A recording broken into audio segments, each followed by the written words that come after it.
किया हमने। 13 नंबर का कलश था हमारा, पूरा हो गया था। गाथा स्टार्ट हो गई थी हमारी 15 नंबर की। हाँ राइट राइट। विषय को जोड़ लेते हैं। और हमारी चर्चा यही चल रही थी कि शुद्ध न आत्म, आत्म की ये अनुभूति कही जो, वही है ज्ञानानुभूति तुम यही जानकर। आत्म में आत्म को निश्चल स्थापित करके सर्व ओर से एक ज्ञान घन आत्म देखो। तो इसमें यही बताया जा रहा था कि शुद्ध ने का विषयभूत जो भगवान आत्मा है, वही ज्ञान की अनुभूति है। और वो सब ओर से ज्ञान घन है। ज्ञान घन अर्थात कि जिस तरह से कोई सॉलिड वस्तु होती, ठोस वस्तु होती है, तो सब ओर से ठोस होती है, ऐसे ही आत्मा भी सभी ओर से ज्ञान रूप ही है। उसमें ज्ञान के सिवाय, ज्ञान के अलावा कोई और द्रव्य है नहीं। अनेक गुण हैं, अभी चूंकि यहाँ ज्ञान की मुख्यता से बात कर रहे हैं, तो यहाँ ज्ञान की चर्चा कर रहे हैं कि वो ज्ञान ही आत्मा में है। तो जो जीव शुद्ध नय के विषयभूत उस आत्मा को जानता है, नहीं जानना चाहिए यहाँ का, कि भाई वही अपना उपयोग वहां स्थापित करके नित्य आत्मा को सदा वैसा देखना चाहिए। फिर उसके बाद हमने 15 नंबर की गाथा पढ़ी थी, जिसमें हमने ये देखा था, जो पස්සदी अपाणम अबद्ध पुट्ठम अनन्न मविशेषम अपदेश संत मध्यम पස්සदी जिनसासनम सबको। जो व्यक्ति शुद्ध नय के विषयभूत, जो हमने भगवान आत्मा कहा है, उसकी अनुभूति करता है, उसे जानता है, वह संपूर्ण जिन शासन को जानता है। तो यहाँ हमने चर्चा प्रारंभ की थी कि वो जिन शासन को कैसे जानता है। वो संपूर्ण जिन शासन को जानने के लिए हमें कोई बहुत सारी परिभाषाएं याद नहीं करनी है। हम जो कुछ भी जानते हैं, भले ही हम 3 लोक का वर्णन जाने, भले ही हम गुण स्थान का जाने, चरणानी योग का जाने, सारी की सारी जो टारगेट है, सारा का सारा जो उद्देश्य है, वो उद्देश्य स्वयं को जानने का ही है। अर्थात शुद्ध नय का विषयभूत जो भगवान आत्मा है, उसको जानने का ही उद्देश्य दिखाई देता है। उसी बात को यहाँ ये कहा कि वही ज्ञान की अनुभूति है, और जो उस ज्ञान की अनुभूति को करता है, या जो कही गई आत्मा का अनुभव करता है, या उसको जानता है, तो अब उसे कुछ जानने को शेष नहीं रहा। वही संपूर्ण जिन शासन है, वही आत्मा की अनुभूति है, और वही ज्ञान की अनुभूति है। वैसे तो प्रत्येक गाथा में हमें ऐसा लगेगा कि ये गाथा अपने आप में संपूर्ण है, और इसके जानने के बाद हमें अब कुछ जानना शेष है ही नहीं, क्योंकि आचार्य कुंद कुंद ने प्रत्येक गाथा को ऐसा बनाया है कि वो सीधा टारगेट पे ही फोकस करती है। वो यहाँ वहां की बात ना करके सीधा टारगेट पे फोकस, कि भाई हमें संपूर्ण जिन शासन को जानना है। कितनी परिभाषाएं याद करनी पड़ेंगी, कितने पेजेस पढ़ने पड़ेंगे? तो बोले उतने पेजेस पढ़ने पड़ेंगे जितने में आप अपनी ज्ञान स्वरूप आत्मा को जान लो। जब आप ज्ञान स्वरूप आत्मा को जान लोगे, तो फिर पेजेस पढ़ने का, परिभाषाओं को याद करने का हमारे सामने सवाल ही पैदा नहीं होता। मतलब सारा जो प्रयास है, वो प्रयास काय के लिए है? वो सारा का सारा जो प्रयास है, वो स्वयं को जानने के लिए है। वो अर्थात एक बार जिसने भेद विज्ञान स्वरूप अपने स्वयं के निश्चय के विषयभूत निज आत्मा को जान लिया, तो फिर उसके बाद कुछ जानने को रहता ही नहीं है। और उसे जानने को यहाँ आचार्य कुंद कुंद देव कह रहे हैं कि आपने निश्चय के विषयभूत जो शुद्धात्मा को जाना, तो हम ऐसा मानेंगे आपने सब कुछ जान लिया। मैं ऐसे काफी सारे लोगों से मिलता हूँ अपनी रेगुलर लाइफ में, कि जो डिग्री की अपेक्षा आप देखेंगे तो उनके पास कोई बहुत बड़ी यूनिवर्सिटी की, कॉलेज की डिग्री नहीं है, या तो सामान्य ग्रेजुएट हैं वो। इवन कुछ लोग तो ग्रेजुएट नहीं भी हैं, लेकिन आप उस विषय संबंधी उनका ज्ञान देखेंगे तो आपको आश्चर्य होगा कि हमने तो अभी तक ऐसा मान रखा था कि किसी के पास अगर कोई यूनिवर्सिटी की डिग्री हो तो वो ही इतना जान सकता है। ऑफ कोर्स वो लोग जानते हैं, ऐसा नहीं जानते हैं, लेकिन मैंने ऐसे ऐसे व्यापारी भी देखे हैं जो, उनका बेटा हार्वर्ड से एमबीए करके आया, सपोज दैट, और ये इनने कुछ नहीं किया, तो भी बिजनेस चलाने में उनकी जो महारत है और जो उनकी कॉम्पिटेंस है, वो उसमें नहीं। मेरी चर्चा होती रहती है अक्सर, मैं कोई मिलते हैं अपने साथी इस टाइप के, तो मैं उनसे चर्चा करता रहता हूँ। तो मैंने पूछा उनसे कि आपकी कोई ऐसी प्रोफेशनल डिग्री नहीं होने के बाद भी आपको इतना अच्छा व्यापार करना कैसे आता है? बोले किसने कहा मेरे पास प्रोफेशनल डिग्री नहीं है? डिग्रियां 2 प्रकार की होती हैं, एक द्रव्य डिग्री, एक भाव डिग्री, है ना? वो अपन द्रव्य और भाव जिनवाणी की बात कर रहे हैं ना, इसलिए मैं रिलेट करता हूँ उससे। तो उनने तो डिग्री ऐसी कही थी कि एक डिग्री दिखती है, एक डिग्री दिखती नहीं है, तो मेरे पास नहीं दिखने वाली डिग्री। तो बोले किसने कहा मेरे पास कोई डिग्री नहीं है? आप द्रव्य डिग्री की बात कर रहे हो। हाँ, वो मेरे पास नहीं है, लेकिन मेरे पास भाव डिग्री है। तो मैंने कहा भाव डिग्री मतलब कैसी, बताइए आप जरा।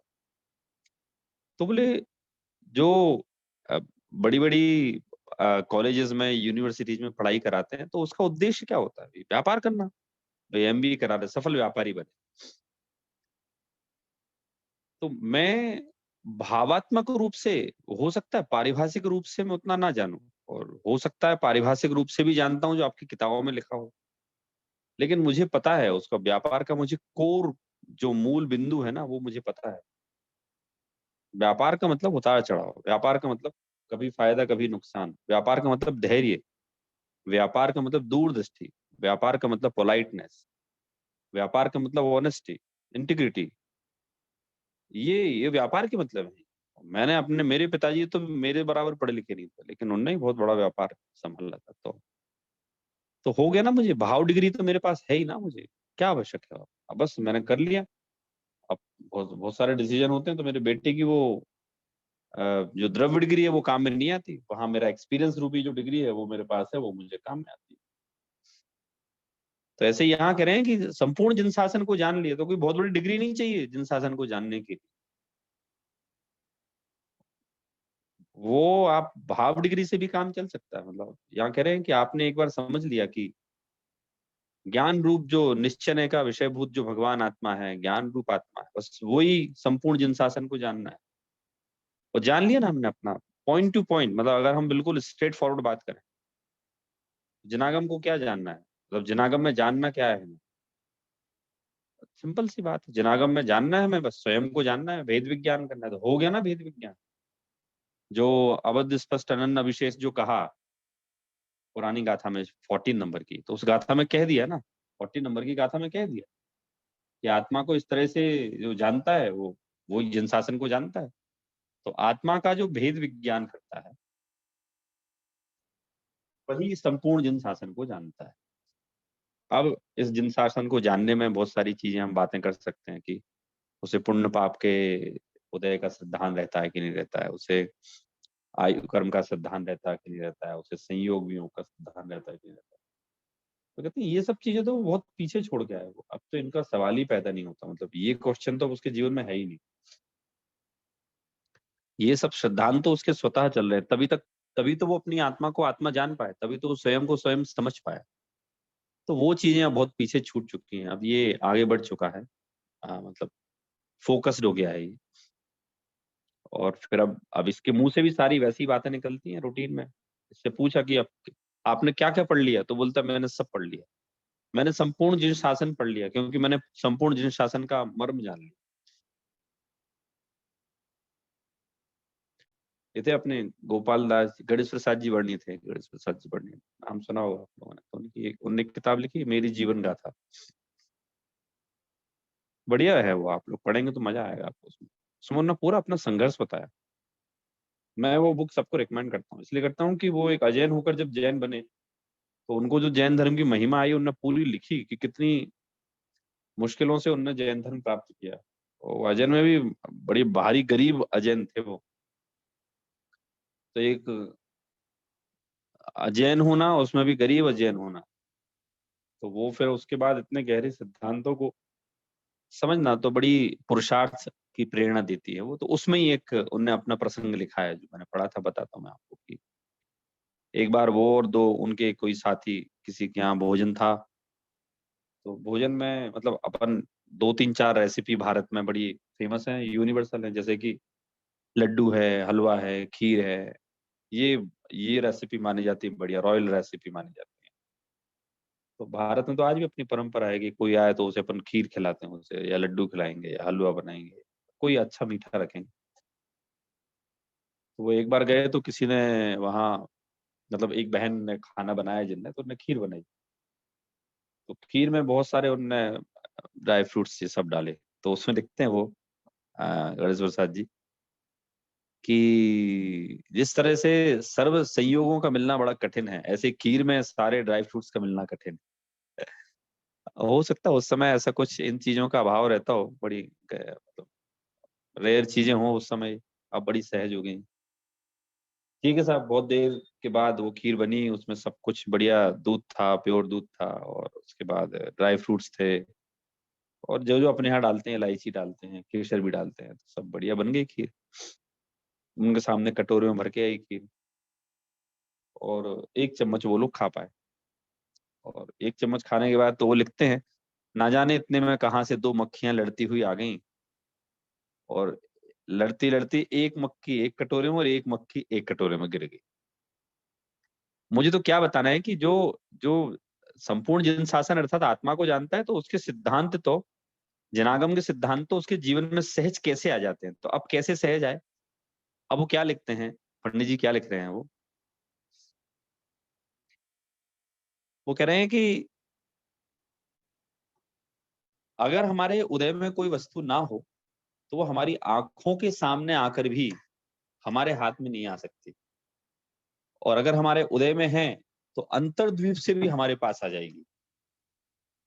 मतलब उनने वहां से भी वही सिद्धांत निकाला कि यद्यपि खेद करने की बात थी, तो भी उनने क्या सिद्धांत निकाला उससे कि अगर हमारे उदय में कोई वस्तु है, तो वो वस्तु अंतर्द्वीप से, मतलब कोई दूसरे द्वीप से भी यहाँ आ जाएगी, और अगर हमारे उदय में वो वस्तु नहीं है, तो वो सामने रखी हुई होने पर भी हमारे पास वो नहीं आने वाली।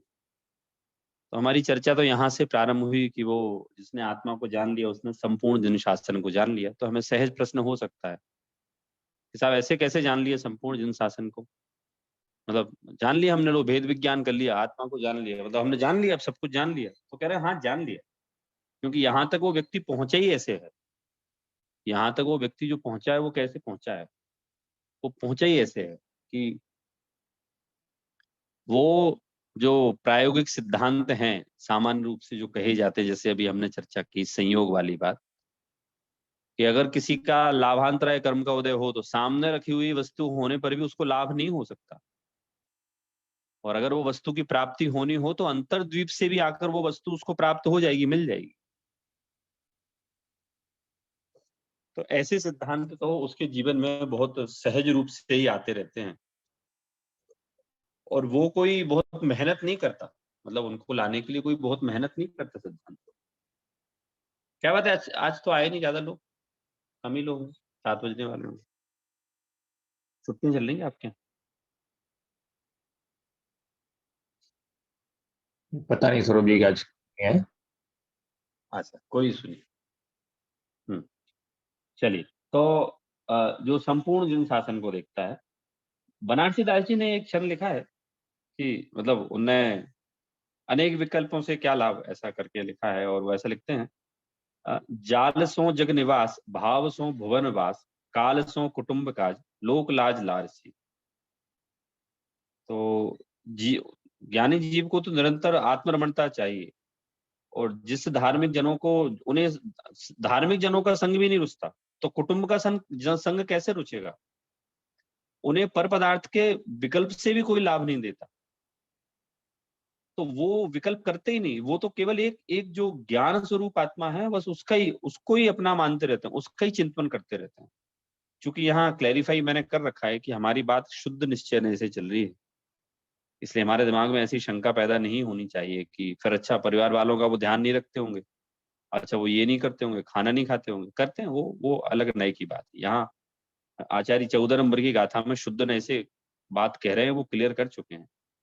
और उसी बात को बनारसी दास जी ने कहा है कि जाल सो जग निवास, भाव सो भुवन वास, काल सो कुटुंब काज, लोक लाज लारसी। उनको अब भाई, जिनको अब धार्मिक जनों से चर्चा करने में उनको आनंद नहीं आता, क्योंकि वो तो अपनी आत्मा के आनंद में ही रहना चाहते हैं, अपने ज्ञान स्वरूप के चिंतन करना चाहते हैं। तो जिसे धार्मिक जनों से ही चर्चा करने में आनंद ना आता हो, उसे फिर कुटुंब आदि की चर्चा, उनकी रुचि उनको साथ कैसे रुचेगा उसको? इसलिए वो पर के विकल्प नहीं करते ज्ञानी, वो तो निरंतर जो अबद्ध स्पष्ट अनन्य अविशेष इन लक्षणों से युक्त जो आत्मा है ना, बस वो उसी को जानते रहते हैं वो। तो बोले वो पर्याय को जानते हैं कि नहीं जानते? जानते हैं ना, क्यों नहीं जानते? पर्याय को जानते हैं, पर्याय को लेकिन पर्याय रूप में जानते हैं। वो पर्याय को जानते हैं क्योंकि यहाँ द्रव्य वाली बात हो रही है कि वो समझ लो एक ज्ञानानंद स्वभावी द्रव्य को जान रहे हैं। तो भी कह रहे हैं वो पर्याय को क्यों नहीं जानते? जानते हैं, पर्याय को जानते हैं, अपनी पर्याय को जानते हैं। उसके अलावा पर की पर्याय को भी जानते हैं, जिनदेव को भी जानते हैं, स्वात्मा को भी जानते हैं, परात्मा को भी जानते हैं, परंतु उनका अपनत्व, उनके निरंतर ज्ञान में मात्र एक ही बात रहती है कि मैं अबद्ध स्पष्ट अनन्य इन से रहित मेरी जो आत्मा है, बस वो ही मैं हूँ। ज्ञान स्वरूप मेरी आत्मा जो है, बस वही मैं हूँ, और कोई उसके अलावा मेरा है नहीं। बनारसी दास जी का समय सार नाटक आप पढ़ेंगे, समय सार से रिलेटेड है वो। बीच बीच में देखूंगा मैं कौन कौन से छंद काम के हैं, वैसे मैं बताते जाता हूँ आप लोगों को, तो वो भी बताऊंगा मैं। बनारसी दास जी ने समय सार को समझ लो जिया है। बनारसी दास जी कहाँ एक छंदी जीव, कहाँ जीवन में इतने उतार चढ़ाव, और कहाँ बनारसी दास जी ने जब समय सार पढ़ के समय सार नाटक लिखा, तो वो लिखने, वो पढ़ के ऐसा लगता है कि इनने समय सार को कितना जिया होगा इनने। और उनके एक एक छंद मतलब इसी समय सार को ही सपोर्ट करते हैं, उनने अलग से कोई अपनी कृति नहीं बनाई, उनने कोई अलग से अपनी दुकान नहीं जमाई, वो समय सार को ही सपोर्ट कर रहे हैं। सारे अधिकार भी उनने वैसे ही लिए हैं करीब करीब। तो वो बनारसी दास जी हर एक अधिकार में इसी चीज को और एक्सप्लेन कर रहे हैं कि भैया ज्ञानी जीव इस नए से अपने आप को कैसा मानता है, अपने परिणामों में कैसी विशुद्धि रखता है, वो उसकी अंतरंग में रुचि किस चीज के प्रति होती है। तो यहाँ अभी तो मूल गाथा में आचार्य कुंदकुंद देव बोल रहे हैं कि भाई जो आत्मा को जानता है, जो आत्मा का लक्षण हमने आपको 14 नंबर की गाथा में बताया, और अभी कहें तो अभी बता देते हैं कि यह पश्यति आत्मानम अबद्ध स्पष्ट मनन्यम अविशेषम अवदेश शांत मध्यम पश्यति जिन शासनम सर्वम। पश्यति शब्द पे ध्यान दीजिए, पश्यति जिन शासनम सर्वम, देखता है वो, सर्वम अर्थात संपूर्ण, जिन शासन अर्थात जिन शासन को देखता है। अभी अब इस गाथा में एक बढ़िया एग्जाम्पल आने वाला है नमक का। तो वो नमक का एग्जाम्पल बहुत फेमस भी है वो है? साक, साक मतलब सब्जी होती है, सब्जी और नमक का एग्जाम्पल आने वाला है। बहुत सरल एग्जाम्पल है वो, और हो सकता है आपने कई जगह सुना भी हो, लेकिन यहाँ आचार्य जो प्रैक्टिकल एग्जाम्पल देके हमें आत्मा को समझाना चाहते हैं। तो ये नमक वाला जो एग्जाम्पल आपको अभी हम पढ़ रहे हैं, अभी तो पढ़ेंगे तो हमें समझ में आएगा यहाँ कि वो जो नमक वाला एग्जाम्पल है वो कितना सटीक बैठता है। एक कोई जीव आत्मा का अनुभव करे तो उस पर सामान्य और विशेष की जो चर्चा की है आचार्य देव ने, तो टीका में है वैसे वो, आत्मख्याति में स्पष्ट किया गया वो, लेकिन हम तो ऐसा मानेंगे कि आचार्य कुंद कुंद की बात है वो, क्योंकि टीका भी किस पे लिखी गई, वो टीका समय सार पे लिखी गई ना, इसलिए मैं ऐसा ही मानता हूँ कि समय सार पे टीका लिखी गई, तो कोई उदाहरण आएगा तो वो भी वहीं का आएगा। हाँ, तो ये एक मैंने आपको 15 नंबर की जो गाथा है वो बताई। अब हम इसको पढ़ेंगे ना तो हमें और क्लैरिफाई होगा। तो पढ़ते हैं, कुंदन जी आप पढ़िए जरा।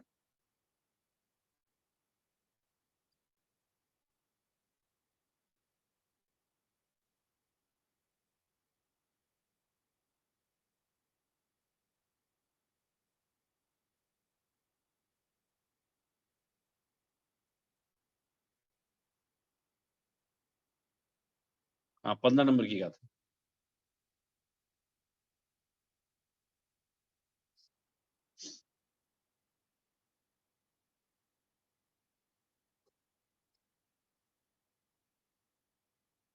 हेलो, आवाज नहीं आ रही? आ रही है सौरभ जी। नहीं नहीं, मैंने बोला आप पढ़िए, इसको पढ़ना है अपन को ओके। गाथा।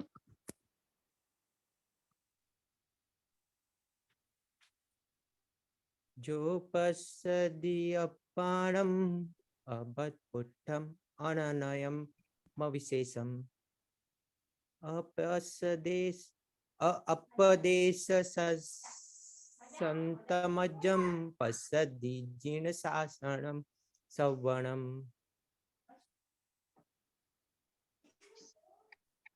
हाँ, ये पढ़िए, गाथार्थ पढ़िए।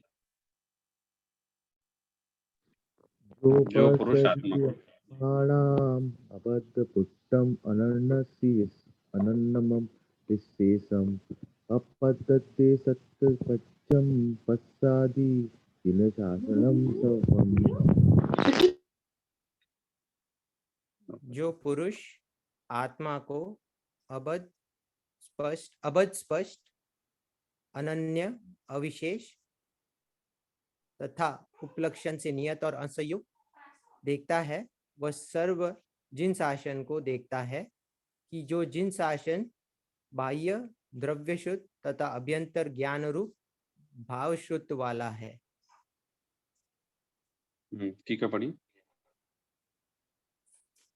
जो यह अबद्ध स्पष्ट अनन्य नियत अविशेष और असंयुक्त ऐसे 5 भाव स्वरूप आत्मा की अनुभूति है, वह निश्चय से समस्त जिन शासन की अनुभूति है, क्योंकि शुद्ध ज्ञान स्वयं आत्मा ही है, इसलिए ज्ञान की अनुभूति ही आत्मा की अनुभूति है। परंतु अब वहां सामान्य ज्ञान के अविर्भाव प्रकटपना और विशेष ज्ञेयाकार ज्ञान के तिरोभाव आच्छादन से जब ज्ञान मात्र का अनुभव किया जाता है, तब ज्ञान प्रकट अनुभव में आता है। तथापि जो अज्ञानी है, ज्ञेयों में आसक्त है, उन्हें वह स्वाद में नहीं आता। यह प्रकट दृष्टांत से बतलाते हैं। हाँ, अभी देखिए, ये सामान्य और विशेष का तिरोभाव और आविर्भाव की चर्चा कर रहे हैं। अभी जो शाक का उदाहरण मैंने आपको बोला था, वो यहाँ ले रहे हैं, तो आपको पूरा क्लियर होगा। पहले एक भूमिका में आपको बता देता हूँ कि यहाँ क्या कहना चाहते हैं। वो ये कहना चाहते हैं यहाँ कि आत्मा जो है ना, सामान्य रूप से आत्मा में जो ज्ञान गुण है, वो तो आत्मा किसी भी पर्याय में रहे, वो सारी पर्यायों में वो ज्ञान गुण ही है ना। तो वो वहां नमक और आत्मा को इन्होंने रिलेट किया है सब्जी में, कि शब्दावली देखिए, इनने शब्दावली क्या प्रयोग की है। ज्ञान की अनुभूति ही आत्मा की अनुभूति है। अब वहां सामान्य ज्ञान के आविर्भाव से मतलब निकाल लीजिए आप, यहाँ लिखा है प्रगटपना, सामान्य ज्ञान का प्रगटपना, और विशेष अर्थात ज्ञेयाकार के तिरोभाव अर्थात आच्छादन से जब ज्ञान मात्र का अनुभव किया जाता है, तब ज्ञान प्रकट अनुभव में आता है। तथापि जो अज्ञानी हैं, ज्ञेयों में आसक्त हैं, उन्हें वह स्वाद में नहीं आता है। जो अज्ञानी हैं, ज्ञेयों में आसक्त हैं, उन्हें वो स्वाद में नहीं आता। तो यहाँ आचार्य का ऐसा मानना है कि हो सकता है हमें समझ में ना आया हो कि क्या कह गया, इसलिए फिर वो कह रहे हैं कि उसी बात को हम दृष्टांत के द्वारा समझाते हैं। तो दृष्टांत से वो बात सरलता से समझ में आ जाती है। वो तो पहले तो हम ये समझते हैं कि जो अबद्ध स्पष्ट अनन्य नियत अविशेष असंयुक्त ऐसे 5 भाव रूप जो आत्मा की अनुभूति है, वो निश्चय से समस्त जिन शासन की अनुभूति है, क्योंकि क्योंकि शुद्ध ज्ञान रूप आत्मा ही है, और वही ज्ञान की अनुभूति ही आत्मा की अनुभूति है। तो शुद्ध ज्ञान अर्थात ये जो जिनवाणी का ज्ञान है, वो क्या है? आत्मा को बताने वाली है वो तो। इसलिए जिसने ज्ञान की अनुभूति कर ली, वही आत्मा की अनुभूति, वही शुद्ध ज्ञान की अनुभूति। लेकिन जब सामान्य ज्ञान के आविर्भाव है ना, आविर्भाव का यहाँ लगा है ना प्रकटपना, आप ये शब्द आप लोग नोट कर लीजिए, बार बार आएंगे ये शब्द। आविर्भाव मतलब प्रकट होना, और तिरोभाव मतलब ढक जाना, आच्छादन होना। तो सामान्य ज्ञान के आविर्भाव और विशेष ज्ञेयाकार के तिरोभाव से ज्ञान मात्र का अनुभव किया जाता है, तब प्रकट रूप में अनुभव में आता है। तथापि जो अज्ञानी है, ज्ञों में आसक्त हैं, उन्हें वह स्वाद में नहीं आता। तो यहाँ ये बता रहे हैं कि वो जो आत्मा है वो आत्मा सामान्य ज्ञान के आविर्भाव, मतलब अगर ज्ञान सामान्य से आत्मा को देखो तो उसका प्रकटपना, और या फिर वो ज्ञेयाकार वाले ज्ञान को देखो तो उसका अप्रगटपना। आप कैसे भी देखो, इन दोनों में ही ज्ञान मात्र का ही अनुभव होता है, प्रकट अनुभव में भी आता है, परंतु अज्ञानी जो जीव हैं और जो ज्ञेयों में ही आ सकते हैं, मतलब जिनने ज्ञेयों को ही अपने सुख का साधन मान रखा है, ज्ञेयों में ही आ सकते हैं, तो बोले जो ज्ञेयों में आ सकते हैं, ऐसे जो अज्ञानी जीव हैं उनको स्वाद नहीं आता। काय का नहीं आता? वो जो ज्ञान मात्र है ना, वो ज्ञान मात्र का स्वाद नहीं आता। अब इसी बात को ये उदाहरण के द्वारा समझाते हैं। आप समझिए, देखिए बात बहुत सामान्य है, लेकिन जो उदाहरणों को देकर आचार्य समझाते हैं उससे हमारी बात एकदम पक्की हो जाती है। और सामान्य जीवों को, हम जैसे सामान्य जीवों के दिमाग में बिना उदाहरण की तो बात समझ में आ ही नहीं सकती। इसलिए आचार्यों ने इस उदाहरण की पद्धति का प्रयोग बहुत अच्छी तरह से कर रखा है। अपन जैसे वो पढ़ते हैं ना कि एक निगोद में कितने शरीर हैं, तो बोले कि एक निगोद शरीर में एते जीव बखान, तीन काल के सिद्ध सब एक अंश परमान। बोले एक निगोदीय शरीर में इतने जीव हैं, इतने जीव हैं कि तीनों कालों के सिद्ध उस निगोदीय जीव के शरीर में एक अंश बराबर हैं ये, है ना। फिर उदाहरण भी आता है कि टोटल सिद्धों की संख्या कितनी है, तो बोले टोटल सिद्धों की संख्या समझ लो कि जैसे पूरी आत्माएं तो हैं समुद्र बराबर, है ना, और उसमें से एक बूंद निकाल दी जाए, तो एक बूंद निकालेंगे तो हमें भूत भविष्य तो वर्तमान तीनों कालों के सिद्धों की संख्या का अंदाज लगा सकते हैं। क्योंकि एक बूंद की जगह 1.5 बूंद हो सकती है, 2 हो सकती है, लेकिन यहाँ जो उदाहरण के द्वारा समझाया जाता है, मैं तो वो बता रहा हूँ कि उदाहरण के द्वारा समझाए जाने का आचार्य का उद्देश्य क्या होता है। उन्होंने कह दिया साहब कि एक समुद्र की एक बूंद निकाल लो, बस उसी में तीनों लोगों के 3 कालों के सिद्ध समाहित हो जाते हैं। मतलब भूतकाल में जितने गए हैं, वर्तमान में जितने हैं और भविष्य में जितने होंगे, तो जीवों की संख्या बता दी और उन जीवों में से सिद्धों की संख्या उदाहरण के माध्यम से बता दी। तो चलिए हम लोग पढ़ते हैं, ये नमक वाला उदाहरण पढ़ते हैं। शरद जी एक प्रश्न था। Go ahead, go ahead, go ahead. Sir ji प्रश्न ये था कि जो मनुष्य गति के जीव हैं, फिर वो तो सिद्धों से भी बहुत कम है, सबसे कम है, तो उनकी संख्या किस हिसाब से है, किस अनुपात में है यहाँ पे?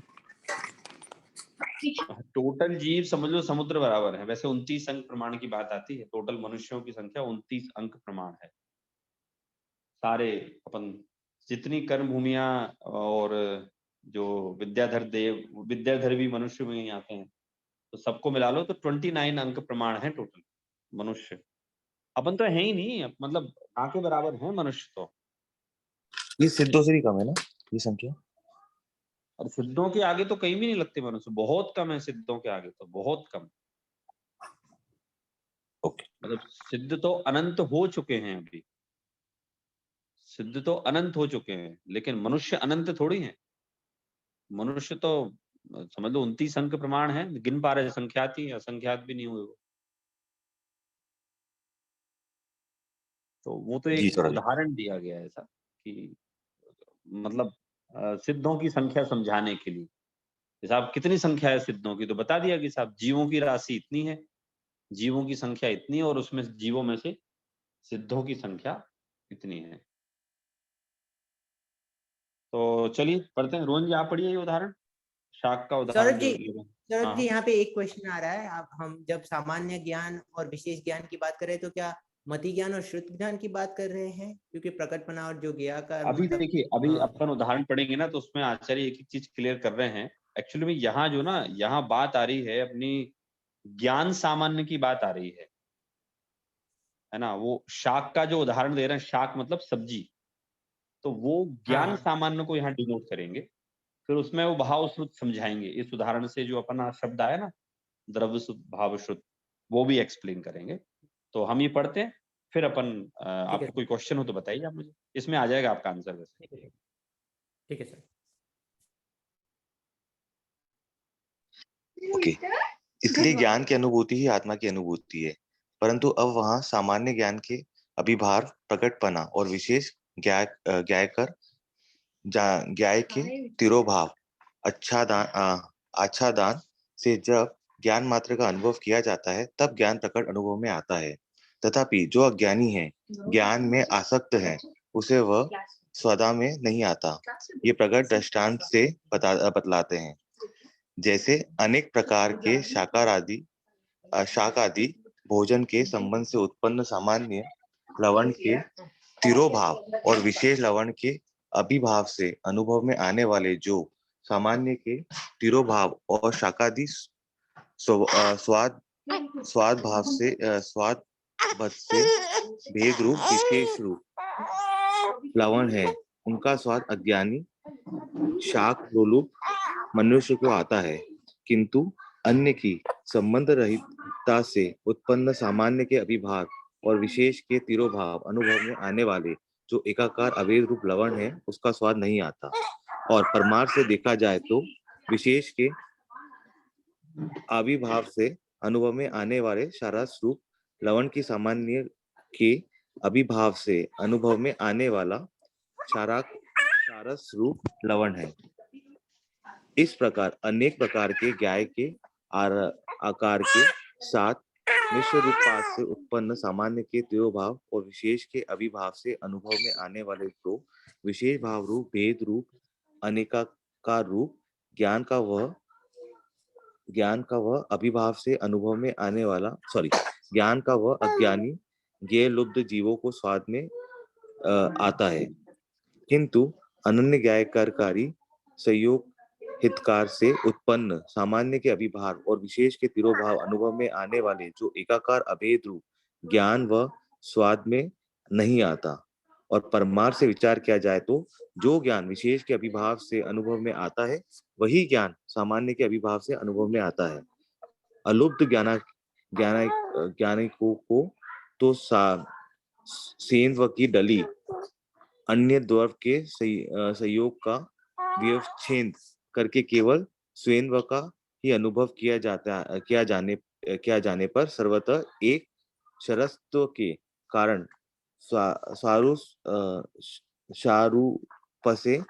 स्वरूप से स्वाद में आती है। उसी प्रकार आत्मा भी फल द्रव्यों के संयोग का व्यवच्छेद करके केवल आत्मा का ही अनुभव। कुंजन, नेक्स्ट पेज।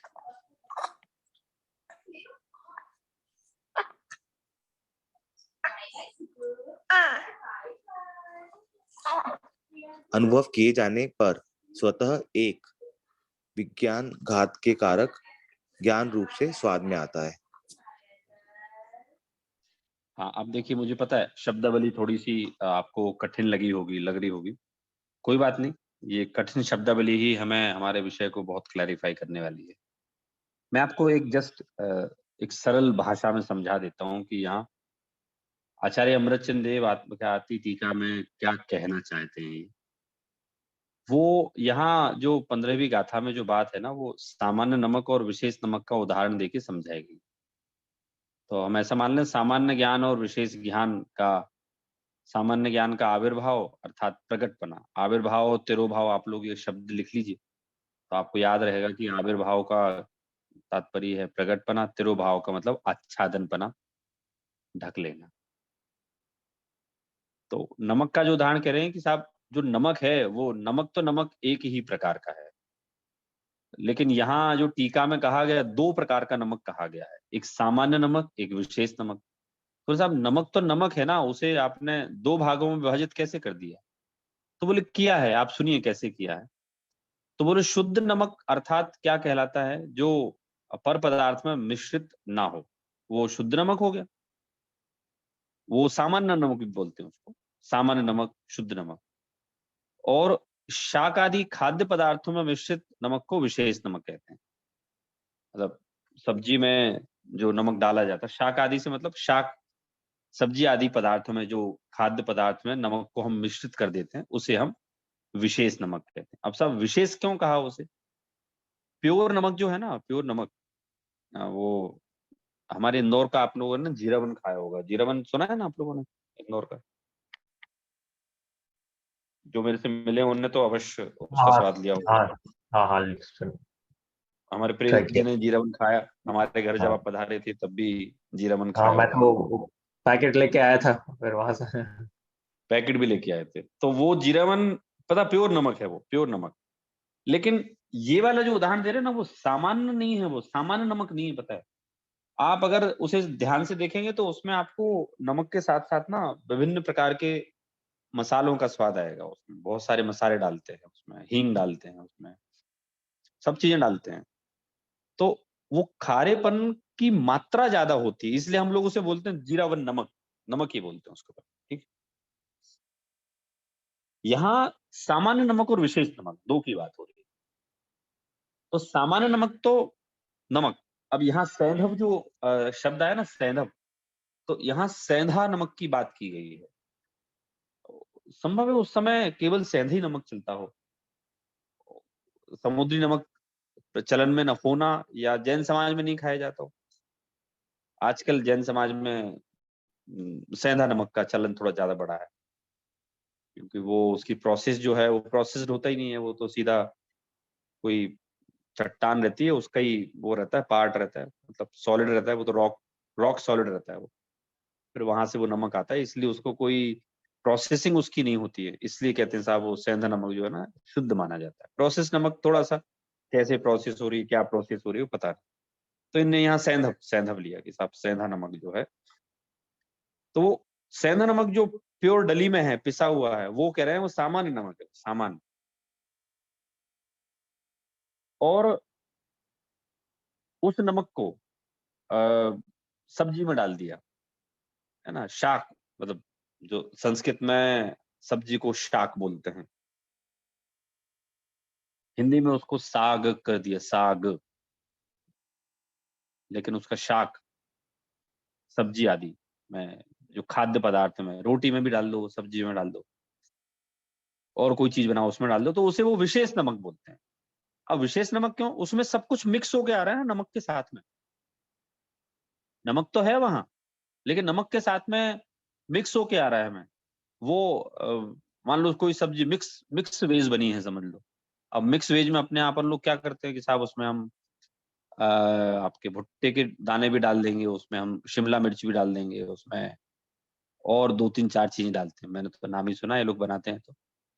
तो वो सब चीजें डाल दी, नमक भी डाल देंगे, तो अब अपन को कितनी सारी चीजों का स्वाद आया, वो गेम स्थित ज्ञान हो गया। मतलब वो जो हुआ ना, उन मिक्स वेज में जो बहुत सारी सब्जियों में जो नमक डाला, वो गेम स्थित ज्ञान हो गया। मतलब उसमें हमें भिंडी का भी स्वाद आ रहा है, उसमें हमें भुट्टे का भी स्वाद आ रहा है, उसमें हमें और दूसरी सब्जी के शिमला मिर्च के स्वाद आ रहे हैं, और नमक का भी आ रहा है, दोनों आ रहे हैं, तो गेम स्थित। अब देखो ये उदाहरण जो मैंने आपको समझाया है यहाँ, अब हम इसको पढ़ेंगे जो सबसे पहले हमने पढ़ा था, तो आपको समझ में आएगा। किंतु जब सामान्य के ज्ञान के आविर्भाव और विशेष ज्ञेयाकार ज्ञान के तिरोभाव से ज्ञान मात्र का अनुभव किया जाता है, सामान्य ज्ञान के आविर्भाव और विशेष ज्ञान के तिरोभाव से ज्ञान मात्र का अनुभव किया जाता है, तब ज्ञान प्रकट अनुभव में आता है ना। अब समझना आप लोग, सामान्य ज्ञान के आविर्भाव, अब सामान्य ज्ञान का आविर्भाव क्या है? वो नमक का उदाहरण लो, पकड़ो जरा नमक का उदाहरण, कि वो जो नमक है ना प्यूरिफाइड फॉर्म में, वो आप उसे ज्ञान मानो, ज्ञान मात्र, जैसे वहां क्या है वो Tab नमक card मात्र आणि है। press कर बिट्टू. Prepare for jab. हाँ, You can do.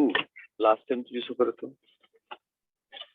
तो जैसे वो नमक नमक मात्र है ना, वो नमक मात्र, यहाँ कह रहे हैं ज्ञान मात्र। तो जैसे वो सामान्य ज्ञान के आविर्भाव, सामान्य ज्ञान के आविर्भाव मतलब सामान्य ज्ञान का प्रकटपना, विशेष ज्ञान मतलब ज्ञेय मिश्रित ज्ञान का आच्छादनपना। आत्मा की अनुभूति कैसे होगी वो ये बता रहे हैं कि आप जैसे वो नमक का स्वाद लेना है, तो आप सब्जी में मिले हुए नमक का स्वाद मत लो। आपको अगर असली नमक का स्वाद, केवल नमक का स्वाद चाहिए ना, तो सामान्य नमक का आविर्भाव, प्रकटपना,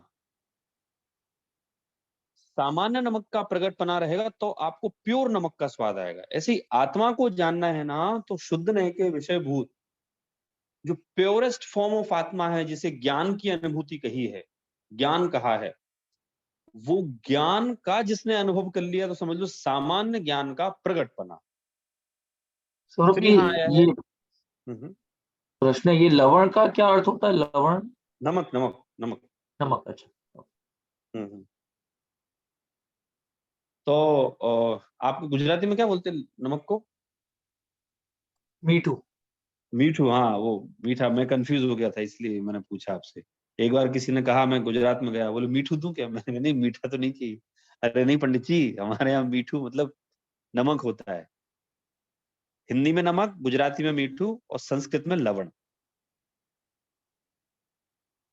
हाँ, तो यहाँ वैसे बात तो गहरी है, लेकिन हम बड़े इसको लाइट करके समझ रहे हैं।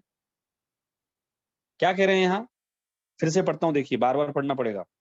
सामान्य ज्ञान के आविर्भाव और विशेष ज्ञान के तिरोभाव से ज्ञान मात्र का जब अनुभव किया जाता है तब ज्ञान प्रगट अनुभव में आता है। सामान्य ज्ञान के आविर्भाव, विशेष ज्ञान के तिरोभाव। तो सामान्य ज्ञान के आविर्भाव का मतलब यह है आत्मा सामान्य, ज्ञान सामान्य, या ऐसे कहें ज्ञान मात्र को यहां ज्ञान सामान्य कहा है। नमक सामान्य, लवण सामान्य। तो नमक सामान्य का मतलब क्या कहा? नमक सामान्य मतलब प्योरेस्ट फॉर्म ऑफ दैट नमक, वो नमक सामान्य है वो। और नमक विशेष क्या है? तो नमक विशेष मतलब जब उसे हम मिक्स करते हैं, सब्जी आदि में मिक्स करते हैं, तो उसे हम नमक विशेष बोलते हैं, क्योंकि वो उसका ही स्वाद नहीं आ रहा है नमक का, नमक के साथ अन्न का आ रहा है। तो अब सेंटेंस रिलेट कीजिए आप लोग। सामान्य ज्ञान का आविर्भाव अर्थात प्रगटपना, विशेष ज्ञान का तिरोभाव अर्थात उसको इग्नोर करो, साइड में रखो, गौण करो। जब जीव ऐसा करता है तब उसे ज्ञान प्रगट अनुभव में आता है। तथापि जो अज्ञानी हैं, ज्ञेयों में आसक्त है, उन्हें वो स्वाद नहीं आता है। जैसे बहुत सारे लोग देखे होंगे, आप और मेरे में से भी कोई ऐसे हो सकते हैं। जैसे मेरे साथ अक्सर ऐसा होता है कि कभी खाना खाते में अगर मम्मी या वाइफ कुछ पूछ ले कि क्यों, नमक कैसा है, तो मैं कहता हूँ नमक कैसा है, अच्छा रुको एक मिनट बताता हूँ। तो वो नहीं आता। क्यों? मान लो अपनी कोई फेवरेट सब्जी बन गई, कोई भी बन गई, मतलब मैं उदाहरण के लिए भिंडी ले लेता हूँ। तो भाई साहब मुझे भिंडी बहुत फेवरेट है। अब मान लो पूछ लिया, श्वेता ने पूछ लिया बताओ नमक कैसा है, नमक। अब सब मैं तो गेय लुब्ध हो गया ना। मैं तो गेय लुब्ध मतलब मुझे अब नमक, यद्यपि उन गेयों में भी, उन सब्जी में भी वो नमक का अपना स्वभाव नहीं छूटा, लेकिन चूंकि अभी मैं भिंडी के स्वाद में मग्न हूं, मैं तो भिंडी के स्वाद में मग्न होने के कारण से जब पूछा गया कि बताइए नमक कैसा है, तो कहते नमक कहाँ नमक, अच्छा रुको एक मिनट, हाँ हाँ ठीक है, बढ़िया है, अच्छा है। लेकिन मुझे गेय लुब्धता है, मतलब भिंडी के प्रति आसक्ति है, तो मुझे भिंडी की स्वाद के पीछे नमक का स्वाद आता ही नहीं। ऐसे जो जीव गेय लुब्ध हैं, मतलब ज्ञान ही गेयों को जानता है, ठीक है, नमक से ही सब्जी में स्वाद आता है, परंतु वो क्या करते हैं, ज्ञान को गौण करते हैं और अन्य गेयों में, अन्य वस्तुओं में जो देखते हैं उसमें लुब्ध हो जाते हैं, उसमें मग्न हो जाते हैं। तो उनको बोला गया वो गेय लुब्ध होते हैं, वो है ना, वो गेय लुब्ध जीव हैं वो। फिर से बोलता हूं, आप लोग समझिए, फिर मैं पूछता हूं भी आप लोगों से। यहाँ क्या कह रहे हैं, प्रकरण समझिए। यहाँ ये कह रहे हैं 15 नंबर की गाथा में कि जो जीव अबद्धपुट, अनन्य आदि जो विशेषण आत्मा के साथ 14 नंबर की गाथा में कहे गए हैं, इनसे, इन विशेषणों से रहित जो अपनी आत्मा को देखता है, अर्थात ज्ञान स्वरूप को जानता है, अपनी ज्ञान स्वरूपी आत्मा को देखता है, वो संपूर्ण जिन शासन को जानता है। अब इसी बात को आत्मख्याति टीका में नमक के मतलब लवण के उदाहरण से यहाँ उस चीज को क्लैरिफाई किया है कि जो 5 भाव रूप आत्मा की अनुभूति है ना, वो ही संपूर्ण जिन शासन की अनुभूति है, क्योंकि उसके अलावा कोई और आत्मा है ही नहीं। फिर उसको और थोड़ा सा साहित्यिक या शास्त्रीय भाषा में आचार्य ने क्लैरिफाई किया कि सामान्य ज्ञान के आविर्भाव और विशेष ज्ञेयाकार ज्ञान के तिरोभाव से ज्ञान मात्र का अनुभव किया जाता है, तब ज्ञान प्रकट अनुभव में आता है। कि जब ये जीव, हमने कह तो दिया कि वो ज्ञान मात्र को जानो निश्चय स्वरूपी, तो कह रहे कैसा? जब ये जीव सामान्य ज्ञान का आविर्भाव अर्थात प्रकटपना और ज्ञेयाकार विशेष ज्ञेयाकार ज्ञान के तिरोभाव से ज्ञान मात्र का अनुभव करता है, तब वो ज्ञान प्रकट अनुभव में आता है। तथापि जो अज्ञानी हैं, ज्ञेयों में आसक्त हैं, उन्हें वो स्वाद नहीं आता है। मतलब वहां जैसे लवण का स्वाद नहीं आता, नमक का स्वाद नहीं आता, ऐसे ही इसको ज्ञेय मिश्रित जो हमारा ज्ञान है उसमें इसको ज्ञान का स्वाद नहीं आता। ये मैं आप लोगों से पूछता हूं तो मुझे समझ में आएगा कि क्या समझ में आया। बताइए प्रीतेश जी, क्या प्रश्न समझ है में? स्वरूप जी, एक प्रश्न है यहाँ पे बताइए बताइए।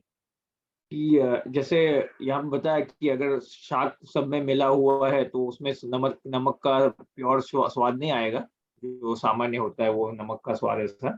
अब हमारे साथ ये है कि हम तो मिले हुए हैं ना संसारी अवस्था में, तो हम जैसे वहां पे तो अलग नमक अलग से ही ले लिया, वो शाक में मिलाए बिना ही ले लिया, तो वो हम स्वाद कर सकते हैं। अब यहाँ हम ऐसे तो अपने आत्मा को शुद्ध अलग से तो कर नहीं सकते संसारी अवस्था में, तो फिर कैसे मिली हुई अवस्था में, जैसे वहां पे मिला हुआ शाक है उसमें से हम सामान्य का स्वाद नहीं ले सकते, तो फिर यहाँ हमारी जो मिली जुली अवस्था है आत्मा की और शरीर की और अशुद्ध अवस्था है, उसमें से हम वो सामान्य कैसे निकाल पाएंगे? हाँ, बहुत बढ़िया, बहुत अच्छा प्रश्न है। एक जनरल लोगों के लिए जानने लायक भी है कि भाई हम तो मिली हुई अवस्था में, जैसे वो शाक में सब्जी में नमक मिला हुआ है तो वो तो गेय मिश्रित है ना वो सब चीजें, ऐसे हमारी आत्मा के साथ ही मिला हुआ है ना ज्ञान। तो हम उसमें से ज्ञान कैसे निकालें? तो इसमें देखो अपन अभी टीका जब डिटेल में पढ़ेंगे ना, जो पढ़ा अपन ने, मैं इसको एक्सप्लेन करूंगा तो इसमें लिखा है कि वो यद्यपि जो विशेष का आविर्भाव की बात कर रहे हैं ना, उसमें भी ज्ञान सामान्य तो है ही है। यहां जो बताने का तात्पर्य, दोनों उदाहरण को लेने का आचार्य का तात्पर्य वो ये है कि आपको अगर आत्मा की अनुभूति करनी है तो आपको आत्मा मात्र को लक्ष्य बनाना पड़ेगा। आपको अपने आप को सारे संयोगों से रहित देखना पड़ेगा। अब इसका रिलेशन अपन कैसे बिठाएं?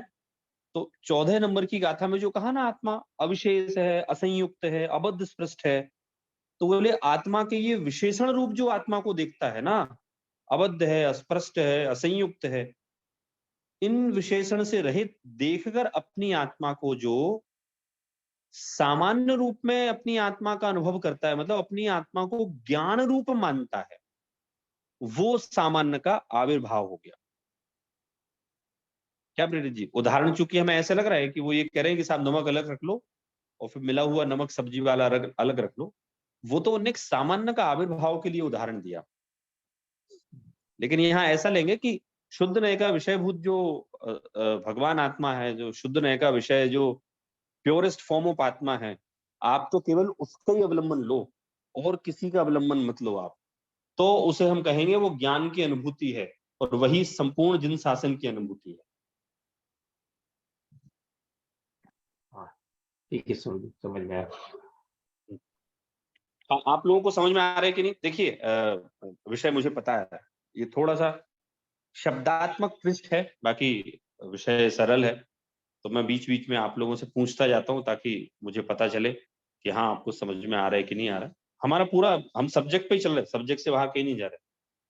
तो बताइए थोड़ा आप लोग, प्रीतेश जी आप बताइए, ये जो यहाँ बताया गया सामान्य का आविर्भाव और विशेष ज्ञेयाकार ज्ञान का तिरोभाव रूप जो अनुभव है, वो क्या बताया जा रहा है, क्या कह रहे हैं यहाँ? चलिए।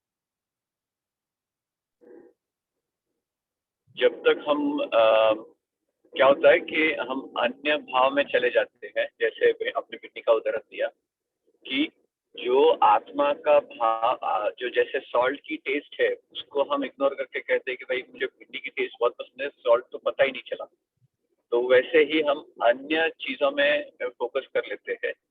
बट जब हमारा फोकस सिर्फ आत्मा और शुद्ध आत्मा पे जाएगा तो हमें वो सामान्य ज्ञान से आत्मा का आविर्भाव होगा। तो हमें वो हमारा फोकस सिर्फ आत्मा पे जाएगा और आत्मा की अनुभूति होगी। बट अगर हम अन्य चीजों में फोकस रखेंगे तो आत्मा की अनुभूति नहीं हो सकती। बराबर है। जो सामान्य आत्मा का आविर्भाव है वही ज्ञान की अनुभूति है। जो जीव ज्ञेय मिश्रित ज्ञान को देखता है, जो व्यक्ति ऐसा मानता है मैं मनुष्य वाला आत्मा, मैं निगोद पर्याय वाला आत्मा, मैं कर्मों से संयुक्त आत्मा, वो है ना विशेषण आप लोग लगा लीजिए जो अपन ने पढ़े थे, कर्मों से संयुक्त आत्मा, मैं पर्याय वाला आत्मा, जो ऐसे विशेषण सहित ज्ञेय मिश्रित अपने आप को मानता है, वो है ना ज्ञेयाकार रूप मानता है अपने आप को, तो कह रहे हैं वो संपूर्ण जिन शासन की अनुभूति नहीं है, वो ज्ञान की अनुभूति नहीं है। तो क्या है बोले ज्ञान की अनुभूति? तो बोले ज्ञान की अनुभूति जो है वो उन सब में जो सामान्य अपना आत्मा मात्र बैठा हुआ है उसकी अनुभूति ही ज्ञान की अनुभूति है। बड़ी गहरी और कमाल की बात है। मतलब इतनी सारी चीजों के बीच में से हमें अपने शुद्ध ने के विषयभूत जो हमारा शुद्ध आत्मा है उसको टारगेट करना है। हाँ, तो बढ़िया एकदम प्रीतेश जी ने सही बताया एकदम। और बताइए, और कोई? आदर्श जी आप बताएंगे क्या कह रहे हैं यहाँ?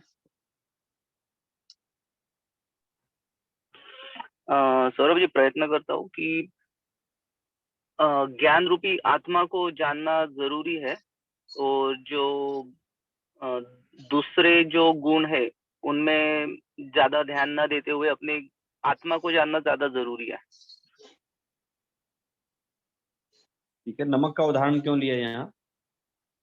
नमक का उदाहरण इसके लिए लिया है क्योंकि जैसे अभी नमक के बिना स्वाद तो आता नहीं है, बट जब अपन कुछ भी खाते हैं तो अपने को नमक में भी, मतलब जितना ज्यादा नमक का स्वाद है उसमें भी अपन ज्यादा नमक का ना देखते हुए अपन जो सब्जी खा रहे या तो जो खा रहे पदार्थ उसमें अपन ज्यादा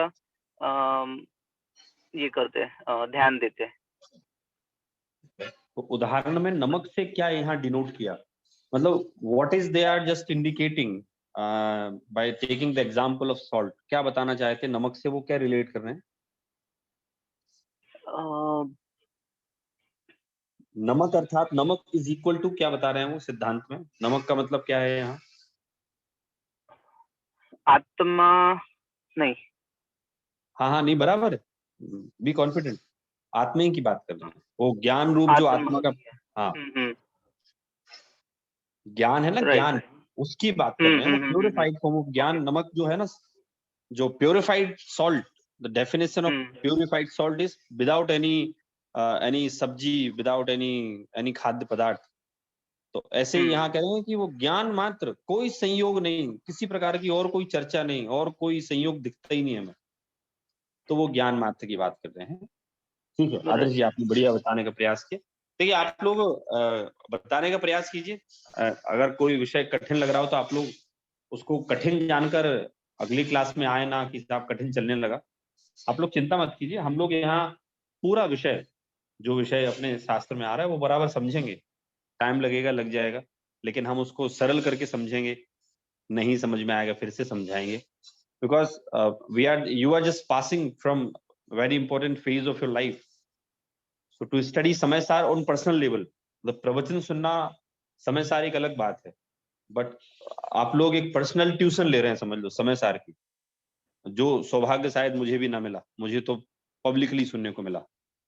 तो समय सार की पर्सनल ट्यूशन आप लोग ले रहे हैं, तो पर्सनल ट्यूशन में बराबर मैं क्वेश्चन पूछूंगा, आप लोग आंसर देंगे। आप लोग कोई शंका हो तो हम यहाँ डिस्कस करेंगे उसको बराबर। तो ये तो मतलब it's a very good period of time of your life कि पर्सनल कोचिंग समय सार की मिल रही है। और समय सार पढ़ने का सौभाग्य ये तो हमने सबसे पहले पढ़ा ही था कि सबको तो प्राप्त नहीं होता ना, इसलिए मैं आप लोगों को बस एक कॉन्फिडेंस जनरेट करने के लिए बोल रहा हूँ। कभी कठिन लगे ना तो आप लोग ये सोचिए कि हम पर्सनल ट्यूशन है, हम इसमें क्वेश्चन पूछ सकते हैं, डिस्कस कर सकते हैं, और हम सब लोग आपस के मिलने वाले हैं।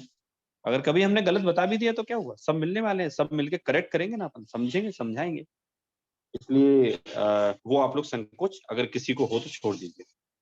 बराबर सही बताया आदर्श जी ने, ठीक है। और कोई बताइए, अमी जी आप बताएंगे?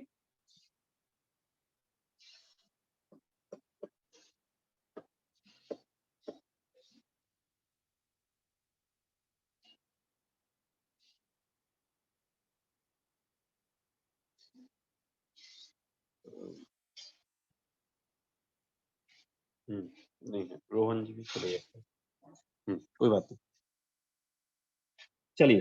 तो आज हमारी 15 नंबर की जो गाथा है उसमें हमने यही पढ़ा कि किस तरह से संपूर्ण जिन शासन को देखना होता है, और आत्मख्याति में जो हमें दृष्टांत दिया गया वो दृष्टांत हमें संपूर्ण जिन शासन की अनुभूति नमक के उदाहरण से दिया गया कि वो सामान्य ज्ञान का आविर्भाव और विशेष ज्ञेयाकार ज्ञान का तिरोभाव से जो ज्ञान मात्र का अनुभव किया जाता है, मतलब अगर इसे सरल शब्दों में कहें तो जो ज्ञान मात्र का अनुभव किया जाता है, सारे संयोगों से रहित, सारे संयोगों से रहित जो ज्ञान मात्र का अनुभव किया जाता है, वही संपूर्ण जिन शासन की अनुभूति है और वही ज्ञान प्रकट अनुभव में आता है।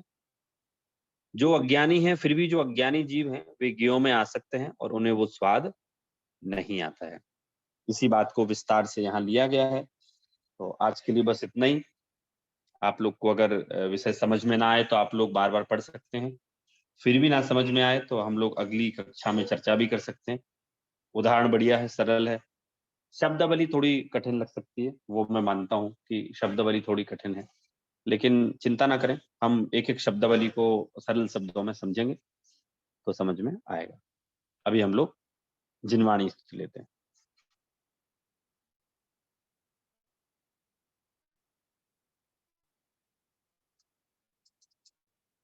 निज निधि निज में बताई यह अनंत उपकार है, उसके लिए जिनवाणी मैं को वंदना शतवार है, वंदना शतवार।